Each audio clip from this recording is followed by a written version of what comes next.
Bismillahirrahmanirrahim. Assalamualaikum warahmatullahi wabarakatuh.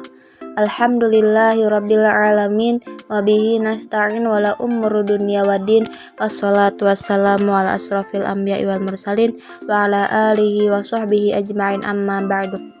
Perkenalkan, nama saya Nurul Khairiyah dari jurusan Pendidikan Bahasa Arab semester 4 kelas B. Di sini saya akan mempresentasikan atau memaparkan mata kuliah ilmu ma'ani mengenai tujuan kalam khobar dan macam-macamnya. Langsung saja ke pembahasan yang pertama mengenai tujuan menyampaikan informasi. Di dalam kalam khobar yang berisikan ungkapan informasi, mestinya mempunyai tujuan-tujuan yang tersendiri.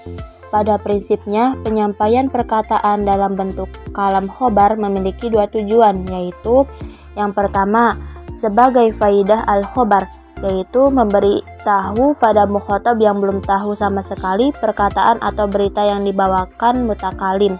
Contohnya, karena Umar bin Abdul Aziz la ya'khudhu minal mali syaiban wa la yujza ala nafsihi al-ghayyu dirhaman, yang artinya Umar bin Abdul Aziz tidak pernah mengambil sedikit pun harta dari Baitul Mal.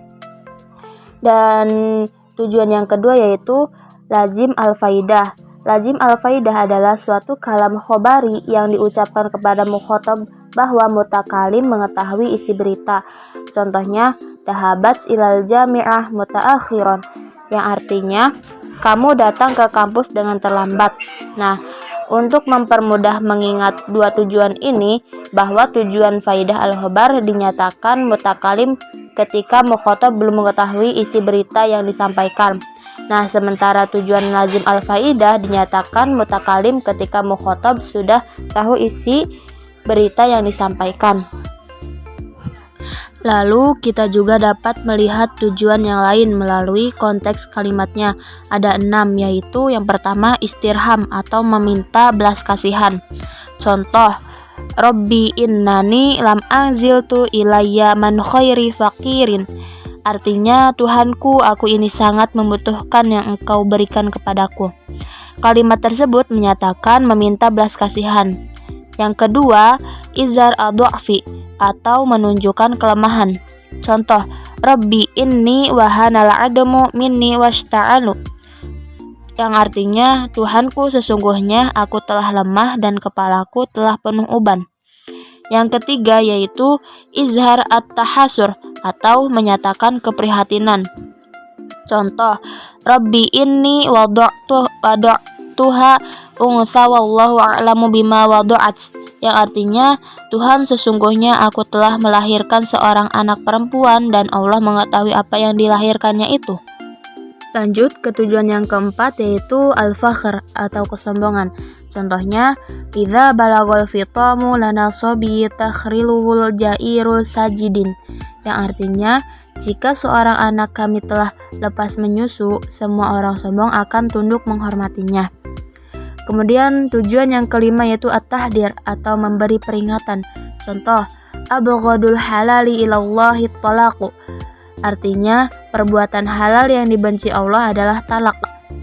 Hadis tersebut memperingatkan kita agar selalu menjaga keharmonisan dalam rumah tangga, karena perceraian adalah perbuatan halal namun tidak disukai oleh Allah Subhanahu wa taala. Kemudian tujuan yang keenam yaitu al-has alal jad, memotivasi agar sungguh-sungguh. Contohnya, manjadda wajada, siapa yang bersungguh-sungguh maka ia akan memperoleh kesuksesan. Kemudian macam-macam khobar berdasarkan kondisi mukhatab. Kondisi mukhatab ada 3, yaitu yang pertama, jika mukhatab tidak ragu dan tidak mengingkari isi berita. Khobar tidak menggunakan alat taukid disebut kalam khobar ibtida. Contohnya, akhu qadimun, yang artinya saudaramu telah datang. Nah, kalimat ini hanya sebuah pengabaran terhadap seseorang bahwa saudaranya telah datang dan tidak terdapat alat taukid. Kemudian yang kedua yaitu jika mukhatabnya ragu namun ingin sekali mengetahui berita itu, sebaiknya memakai alat taukid. Nah, Kalam khobar ini disebut talabi. Contohnya inna akhaka qadimun, yang artinya sesungguhnya saudaramu telah datang. Nah, pada kalimat ini terdapat alat taukid berupa inna yang artinya sesungguhnya, yang sifatnya untuk mempertegas berita sebab mukhotob yang masih ragu. Nah, yang ketiga yaitu dan jika mukhotobnya mengingkari isi berita harus memakai satu alat taukid atau lebih sesuai kegunaannya.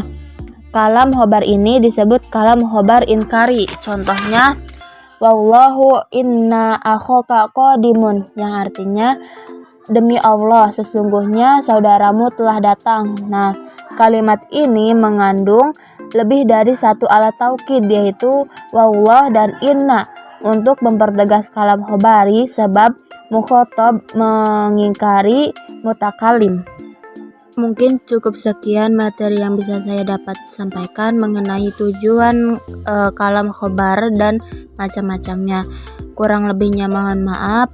Syukron katsiron ala ihtimamikum. Wassalamualaikum warahmatullahi wabarakatuh.